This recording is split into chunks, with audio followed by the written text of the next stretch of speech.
Hello बेबे, आज मैं त्रिपुरासुर 3 असुर थे, उसके तारकासुर के बेटे, उनकी कहानी सुनाऊंगी। अब उन्हें तक करया। अब भी मैं सिर्फ शिव जी के हाथ थे मेरी मौत, और किसी के हाथ ना हो। तो सुनियो।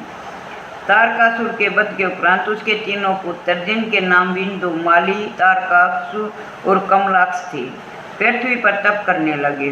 ये तीनों महान बलशाली, जितेंद्रिय और देवताओं के द्रोही थे। इन तीनों ने ब्रह्मा जी को प्रसन्न करने के लिए सुमेरु पर्वत पर तपस्या प्रारंभ कर दी। उनके हजारों वर्ष तक घोर तपस्या करने से ब्रह्मा जी उनके सम्मुख प्रकट हुए। तीनों भाइयों ने ब्रह्मा जी को प्रणाम किया। उनसे बोले, हे ब्रह्मा, यदि आप हमसे प्रसन्न हो तो हमें ऐसा वर दीजिए कि हम सभी प्राणियों पर अवैध हों, हम अमर और अजर हुए और त्रिलोकी का वध कर सकें। ब्रह्मा जी ने कहा, तुम अमरता को छोड़कर कोई दूसरा वरदान मांगो, क्योंकि कोई प्राणी अमर नहीं होता। जो जन्म लेता है उसकी मृत्यु निश्चित है। प्रभु, हमारे पास कोई दुर्ग नहीं है। तो उन्होंने कहा, हमारे पास कोई दुर्ग नहीं है, हमें 3 दुर्गों का निर्माण करवाओ, जिसमें शत्रु प्रवेश न कर सके। ऐसे 3 पुरी का निर्माण करो। तारकाक्ष ने श्रवण का और कमलाक्ष ने चांदी का और विद्युन्माली ने लोहे के पुरों का निर्माण करने की प्रार्थना की। ब्रह्मा जी ने कहा, तुम्हारी इच्छा पूर्ण हो तथा शिव जी के अतिरिक्त तुम किसी के हाथों नहीं मारे जाओगे। ब्रह्मा जी तारक के तीनों पुत्रों के लिए उनकी मांग के अनुसार 3 पुरों का निर्माण करवाए। इनमें से एक श्रवण में, दूसरा आकाश में और तीसरा पूर्व पृथ्वी पर स्थापित किया। तीनों भाई अपने अपने पुरों में आनंद पूर्वक जीवन व्यतीत करने लगे। ब्रह्मा जी के वरदान स्वरूप वे महान ऐश्वर्य का सुख भोगने लगे तथा एक छत्र राज्य करने लगे। उन्होंने त्रिलोकी अर्थात तीनों लोकों को अपने वश में कर लिया। देवगण त्रिपुरा के कष्ट सहन करते करते दुखी होकर ब्रह्मा जी के पास जाकर अपने कष्टों को बताने लगे। ब्रह्मा जी ने उन्हें भगवान शंकर के पास जाने की सलाह दी। तब देवता भगवान शंकर के पास गए, उनकी स्तुति करने लगे। हे प्राणियों, हे संहार करता, अमित तेज वाले, आपको हमारा नमस्कार है। भगवान शंकर ने देवताओं से आने का कारण पूछा। इस पर देवता बोले, हे भोलेनाथ, तारकासुर के तीनों पुत्रों ने 3 लोकों पर अपना अधिकार करके वे हम पर अत्याचार कर रहे हैं। उनके अत्याचारों से पीड़ित होकर ही हम आपकी शरण में आए हैं। आप हमारी रक्षा कीजिए। यह सुनकर भगवान शंकर बोले, हे देवताओं, ये 3 असुर मेरे भगत हैं, अतः मैं इन्हें मारने में असमर्थ हूँ। तुम भगवान विष्णु के पास जाओ, जैसा वे कहे वैसा करो। अब देवता ब्रह्मा जी के पास गए और विष्णु के पास गए, उन्हें अपने कष्टों से अवगत कराया। विष्णु ने अपने यज्ञ करके देवताओं ने विष्णु द्वारा बताए गए यज्ञ का अनुष्ठान किया। उस यज्ञ में हजारों भूतगण महान शरीर वाले शूल आदि धारण किए उत्पन्न किए हुए विष्णु ने उन्हें आज्ञा दी कि तुम त्रिपुरों को नष्ट कर दो। पर विष्णु जी की आज्ञा पाकर भूतगण तीनों पुरों में गए, परंतु उन पुरों में प्रवेश करते असुरों के प्रभाव से भस्म हो गए। शेष रह गए भूतगणों विष्णु जी के पास गए और उन्हें परिणामों से अवगत कराया। तब विष्णु जी ने कहा, ये असुर शिव पूजन और धर्म कर्म के कारण अवैध हैं। उन्होंने सोचा कि सर्वप्रथम इनका धर्म कर्म और शिव पूजन को नष्ट करना चाहिए। तब जब तक इनका धर्म कर्म और शिव का पूजन नष्ट नहीं हो जाता, तब तक इनको कोई मार नहीं सकता। तब उन्होंने उनकी शिव पूजा भंग की। अब त्रिपुरासुर ने शिव जी की पूजा छोड़ दी और सारा धर्म नष्ट हो गया। इससे लोग दुराचारी बन गए। श्री हरि ने कैलाश पर जाकर भगवान शिव जी की वंदना की। देवता भी उनकी प्रार्थना करने लगे। सबकी प्रार्थना पर भगवान शिव नंदी पर सवार होकर प्रकट हुए और देवताओं से बोले, मुझे दैत्य के अधर्मों का पता चल गया, इसलिए अब हम उसका वध अवश्य करूँगा। अन्यों का वध श्री हरि करेंगे। ये सब शिव जी की माया थी, इससे वह शिव जी से विमुख हो गए।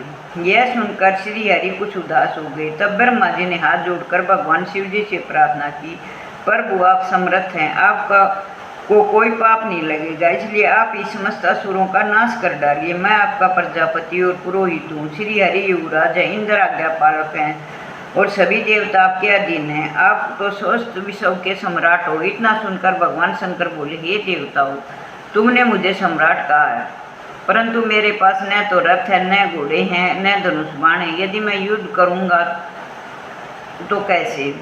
भगवान शिव को युद्ध के लिए तैयार देखकर समस्त देवता प्रसन्न हो गए और बोले, आप यदि युद्ध के लिए तैयार हो तो हम सभी आपके लिए इन चीज़ों का प्रबंध कर देंगे। इतना कहकर समस्त देवता हाथ जोड़कर उनके सामने खड़े हो गए। तब भगवान शिव जी ने देवताओं से कहा, मेरे लिए दिव्य रथ, दिव्य सारथी, दिव्य धनुष बाण का प्रबंध करो। प्रसन्न होकर सब देवता विश्वकर्मा के पास गए। विश्वकर्मा ने श्री हरि की आज्ञा से शिव जी के लिए एक सुंदर दिव्य रथ का निर्माण करा है। यह रथ सर्वयुक्त स्वर्ण का था। रथ के दाहिने पहिए में सूर्य, बाएं पहिए में चंद्रमा समावेश था। 12 तारे दाहिने पहिए में लगे हुए थे। 16 कलाएं बाएं पहिए में, उनमें 12 आदित्य, चंद्रमा की 22 कलाएं उसके बाएं ओर लगी हुई थी। इस रथ में ब्रह्मांड की सभी वस्तुएं लगी हुई थी। श्री हरि और ब्रह्मा जी की आज्ञा पर यह रथ विश्वकर्मा ने बड़ा अनोखा बनाया था। रथ के तैयार हो जाने पर ब्रह्मा जी ने उसमें वेद रूपी घोड़े लगाए। शिव जी उस रथ में सवार होकर त्रिपुर के सम्मुख पहुंचे। भगवान शिव जी देवताओं से बोले, तुम चिंता न करो। सभी देवता हाथी, घोड़े, रथ, सिंह व सर्प आदि पर बैठकर भगवान शिव जी के रथ के पीछे चले। आकाश से सिद्ध चारण उन पर फूलों की वर्षा करने लगे। शिव जी गण तीनों पुरों में प्रवेश कर गए। जब भगवान शंकर विश्वकर्मा द्वारा गए रथ में आरूढ़ होकर उनका बाण भी नहीं चला। वे काफी देर तक वैसे ही खड़े रहे। तब आकाशवाणी से ज्ञात हुआ कि गणेश का पूजन नहीं किया, इसलिए गणेश ने पैर के अंगूठे पर खड़े होकर उन्हें विघ्न पहुंचा रहे हैं। भगवान शिव ने गणेश का पूजन किया तो गणेश जी प्रसन्न होकर मार्ग से हट गई। अब भगवान शंकर ने धनुष पर पाशुपत वाहन चढ़ाकर त्रिपुर संहार की इच्छा व्यक्त की। राक्षसों ने आनंद पूर्वक शिव जी की ओर देखा। सभी देवता ने इन राक्षसों को मारने के लिए शिव जी से निवेदन किया। तभी हजारों सूर्य के समान बाणों से त्रिपुरवासियों को दग्ध कर दिया। हजारों की संख्या में राक्षस भस्म होने लगे। राक्षसों में शिव जी की पूजा न करने के कारण हाहाकार मच गया। तारकास पर जब भस्म होने लगा तो भक्तिपूर्वक भगवान शंकर की ओर देखकर बोला, यह तुम्हें पता ही था कि आप हमें भस्म करेंगे। हमारी यह मृत्यु बड़े बड़े मुनियों के समान है। आपसे हमारी विनती है कि जन्म जन्मांतरों तक आपकी बुद्धि आप में ही लगी रहे, हमारी बुद्धि आप में लगी रही। और मैये नामक दैत्य के अतिरिक्त सभी उसमें भस्म हो गए। इसके बाद तीनों दैत्य विंध्योन्माली, तारकासुर और कमलाक्ष शिव जी की कृपा से उनके गण बन गए। शिव जी को खुश देखकर उनकी कृपा से बचा हुआ मैये नामक दानव भी वहाँ आरूढ़ ने प्रणाम किया तथा हाथ जोड़कर बोला, हे कृपा नदी, मैं आपकी शरण में आया हूँ, मेरी रक्षा करिए भगवान। इस पर प्रसन्न होकर भगवान शिव जी ने कहा, मैं तुम पर प्रसन्न हूँ, तुम वर मांगो। उसने शिव भक्ति का ही वरदान मांगा। शिव जी ने तथास्तु कहकर उसे दृढ़ भक्ति प्रदान की।